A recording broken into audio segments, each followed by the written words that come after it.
की, लेकिन मंसूबाबंदी की कमी की वजह से ये इनकलाबी जंग बुरी तरह नाकाम हुई। सही मानों में कहा जा सकता है कि 1857 की जंग आज़ादी के बाद मुसलमानों की ताकत का चिराग बुझ गया। यह है इसरो टीवी और मैं हूं आपका होस्ट सनाउल्ला, और आज हम पेश करने जा रहे हैं हिस्ट्री ऑफ पाकिस्तान।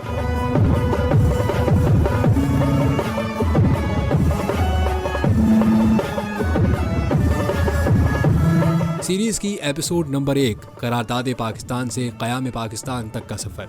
नादरीन, इंग्लिस्तान ने मुसलमानों पर जुल्म सितम की इंतहा कर दी और मुसलमानों को पहले दुश्मन की नज़र से देखा। यहाँ पर बहुत सारे अंग्रेज़ मौरख़ीन ने भी इस जुल्म तशद्दुद के बारे में लिखा है। इस मंजर मौके पर कई किताबें शाया हुई। रोशनी अंधेरे के आगोश से भी उभरती है। मायूसी और खौफ के इस माहौल में सर सैयद अहमद ख़ान ने मुदाखलत की और एक ऐसी कौम को जगाया, बेदार किया जो खुद को भूल चुकी थी। उन्होंने मुसलमानों में आज़ादी की